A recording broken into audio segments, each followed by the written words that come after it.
राधे राधे दोस्तों, आज के हमारे इस वीडियो में कर्मा व्रत की कथा सुनाऊंगी। तो दोस्तों, ये कथा पूरा सुनिएगा, आधा अधूरा सुनकर नहीं जाना चाहिए। तो दोस्तों चलिए शुरू करते हैं ये कथा। एक गांव में एक बूढ़ा और एक बुढ़िया रहते थे।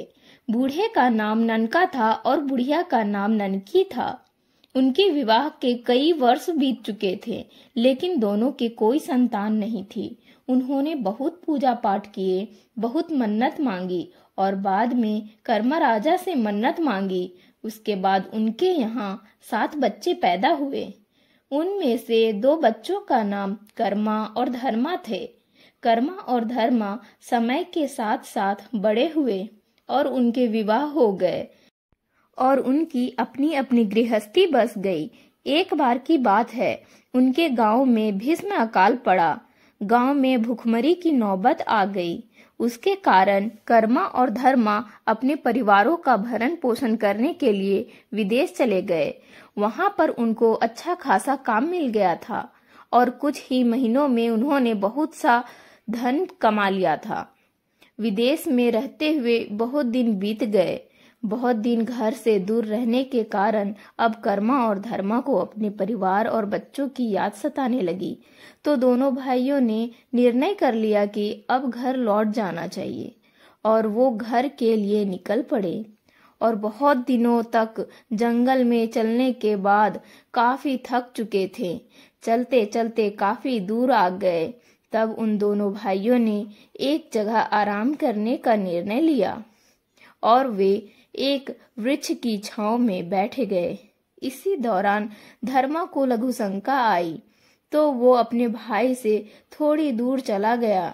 तब उसके भाई कर्मा के मन में थोड़ा सा लालच आ गया और धर्मा के थैले से कुछ पैसे निकाल कर अपने थैले में डाल लिए। धर्मा इस बात से अनजान था, भला वो अपने भाई पर कैसे शक कर सकता था। आराम करने के बाद फिर दोनों भाई अपने गांव के लिए निकल पड़े। चलते चलते कई दिन निकल गए, लेकिन वो अपने गांव नहीं पहुंच पा रहे थे। उन्होंने कुछ लोगों के माध्यम से घर वालों को संदेशा भिजवाया कि वो घर नहीं आ पा रहे हैं, उनकी मदद के लिए कोई आए, लेकिन उन्हें कोई लेने के लिए नहीं आया। कर्मा गुस्से से आग बबूला हो रहा था, जबकि धर्मा खुशी पूर्वक आराम से चल रहा था। कुछ देर बाद दोनों भाई गांव पहुंच गए तो उन्होंने देखा सभी लोग कर्म राजा के पूजा पाठ में व्यस्त थे। ये सब देख के कर्मा गुस्से से और आग बबूला हुआ, जबकि धर्मा पूजा पाठ में शामिल होकर कर्म देवता के पूजा पाठ में रम गया। कर्मा अपने घर में सामान रखने के बाद पूजा स्थल पर आया और कर्म की डालियां को उखाड़ कर फेंक दिया और सभी गांव वालों को कहने लगा, इन डालियों को क्यों पूज रहे हो? मैं इतने दिनों बाद विदेश से आया हूँ, मेरी पूजा करो। ऐसा बोलते हुए उसने सारे गांव वालों को भगा दिया और अपने बच्चों और पत्नी को लेकर घर आ गया।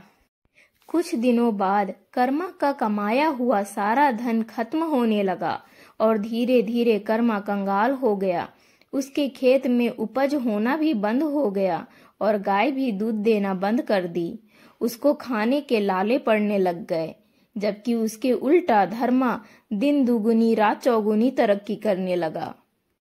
उसने अपने भाई की कंगाली और भूखमरी को देखी तो उसको अपने भाई पर बहुत दया आई। उसने अपने भाई और उसकी पत्नी को अपने खेत में रुपाई का काम करने के लिए बुला लिया, तो कर्मा अपने बीवी के साथ काम करने चला आ गया। धर्मा के खेतों में धान लहलहाते देख कर्मा के मन में जलन की भावना पैदा हुई और उसने एक योजना बनाई। रात में सबके सोने के बाद कर्मा जो है धर्मा के खेतों में चला गया और खेत में लगे धान को उखाड़ कर फेंकने लगा। इसी समय देवी माँ की आकाशवाणी हुई। देवी ने कहा, हे मूर्ख, ये क्या कर रहे हो? किसी की बुराई करके तुम्हारा कभी अच्छा नहीं हो सकता, इसलिए संभल जाओ। ऐसी आकाशवाणी सुनकर कर्मा डर गया और उसने देखा कि उसने जो धान उखाड़ के फेंका था वो अपनी जगह सही सलामत लगी हुई है। तभी उसने देवी माँ से माफी मांगी और अपने बीते हुए कल में किए गए अपराधों के पश्चाताप करने और उस पाप से मुक्ति पाने के लिए देवी माँ से उपाय बताने को कहा। देवी माँ ने उसे सलाह दी कि भादो महीने की शुक्ल पक्ष की एकादशी के दिन करम डाली लाकर उसकी पूजा करो। ये सलाह देने के बाद देवी माँ आकाश में लुप्त हो गई। देवी माँ की सलाह पर कर्मा करम वृक्ष की तलाश में जंगल के लिए निकल पड़ा। जंगल में काफी देर भटकने के बाद भी कर्मा को करम वृक्ष नहीं मिला। वो लोगों से पूछ पूछ कर आगे बढ़ रहा था। चलते चलते कर्मा काफी थक चुका था। उसे प्यास भी लगने लगी। पास में ही उसे एक तालाब दिखाई दी। तालाब में जैसे ही कर्मा पानी पीने के लिए उतरा तो उस तालाब के पानी में कीड़े पड़ गए। ये देखकर कर्मा ने पानी नहीं पिया और वे बेचारा उदास हो गया। तभी तालाब ने कर्मा से कहा, भाई तुम कहाँ जा रहे हो? तभी कर्मा बोला, मैं करम डाली की खोज में जा रहा हूँ। तब तालाब ने कहा कि जब तुम करम डाली को लेकर आओ तो उससे पूछना कि मेरे पानी में कीड़े क्यों पड़ जाते हैं। और फिर कर्मा आगे बढ़ गया। आगे बढ़ते चलते चलते अब उसे भूख लगने लगी तो उसे एक डूमर का पेड़ दिखाई दिया। डूमर के पेड़ में काफी फल लगे हुए थे। कर्मा को भूख भी तेज लगी हुई थी। वे सोचने लगा, पेड़ से कुछ फल तोड़कर खा लूं। ये सोचकर वो पेड़ पर चढ़ गया और जैसे ही कर्मा ने फल तोड़कर खाने लगा तो देखा कि फल में भी कीड़े लगे हुए थे। इस तरह वो फल भी नहीं खा पाया। तब पेड़ ने निराश होकर पूछा कि भाई तुम कहाँ जा रहे हो? तब कर्मा ने बोला, मैं करम डाली लाने जा रहा हूँ। तो पेड़ ने कहा, तुम करम डाली से पूछना कि मेरे फलों में कीड़े क्यों लग जाते हैं। कर्मा धीरे धीरे आगे बढ़ने लगा। चलते चलते कर्मा भूख प्यास से बेहाल कुछ दूर गया तो उसने देखा कि एक ग्वाला गाय का दूध दूह रहा था। तो वो ग्वाला के पास इस आस में गया कि उसे कुछ दूध लेकर पी लेगा तो उसके अंदर कुछ शक्ति आ जाएगी। जैसे ही वो ग्वाले के पास गया तो उसने देखा कि गाय के थन से दूध के बजाय खून निकल रहा था। कर्मा से जब वह ग्वाला पूछने लगा कि भाई तुम कहाँ जा रहे हो? तो कर्मा बोला, मैं करम डाली के तलाश में जा रहा हूँ। फिर वे ग्वाला बोला, जब तुम्हें करम डाली मिल जाए तो उसे जरूर पूछना कि मेरे गाय के थन से खून क्यों निकलता है। कर्मा फिर निराश और उदास होकर आगे बढ़ने लगा। धीरे धीरे चलते चलते हुए वो काफी आगे निकल गया तो उसे एक बुढ़िया नजर आई। बुढ़िया ढेकी से चूड़ा कूट रही थी तो कर्मा को चूड़ा खाने की इच्छा हुई और वो बुढ़िया के पास पहुंच गया। जैसे ही वो बुढ़िया के पास पहुंचा तो ढेकी से चूड़ा के जगह भूसा निकल रहा था। कर्मा ये देखकर बड़ा हैरान था। तो बुढ़िया ने कर्मा से पूछा, बेटा तुम कहाँ जा रहे हो?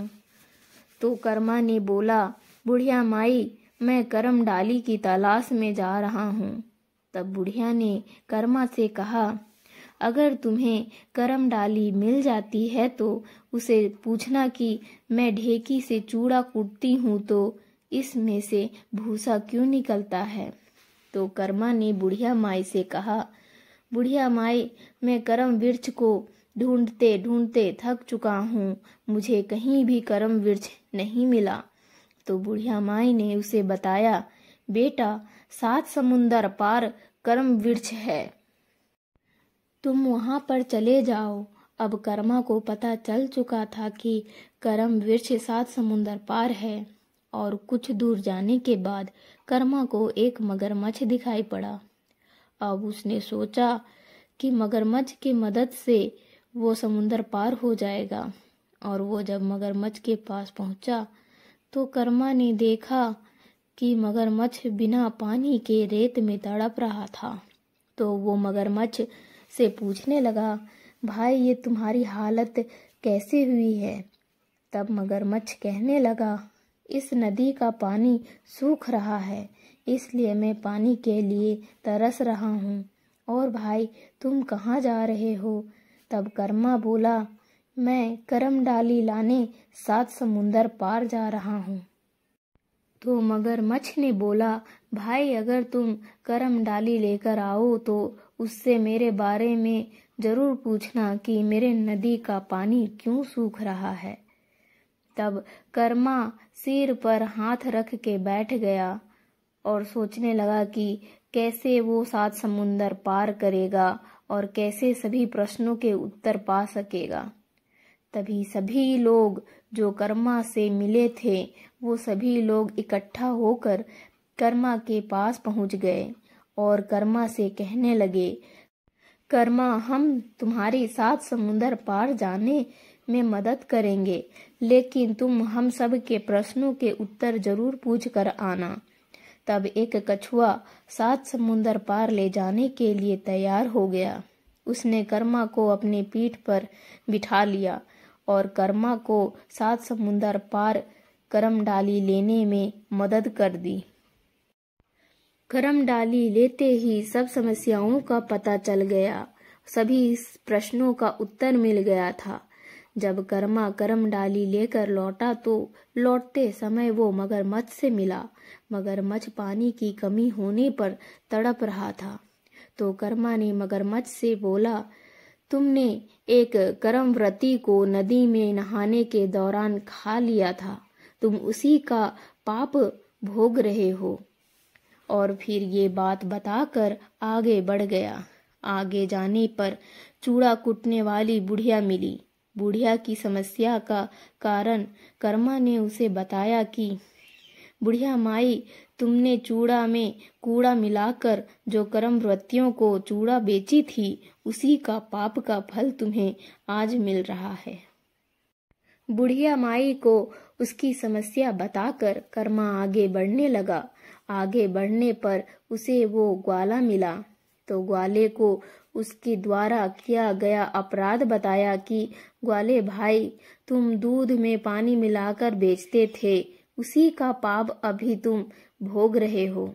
उसके बाद कर्मा को डूमर वृक्ष का मालिक मिला और उसका पाप ये था कि वो राहगीरों को फल खाने से रोकता था और लोगों को भगा देता था, इसलिए तुम्हारे फलों में कीड़े लग जाते हैं। अब कर्मा आगे बढ़ा और उसे वही तालाब के मालिक मिला।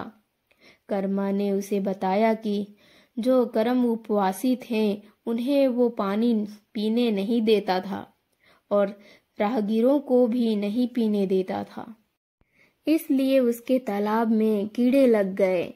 अब सभी लोगों ने अपने अपने पापों से मुक्ति पाने के लिए कर्मा के साथ चल पड़े और सभी लोग श्रद्धा पूर्वक कर्म राजा की पूजा की और सबने कभी गलत काम नहीं करने का प्रण ले लिया।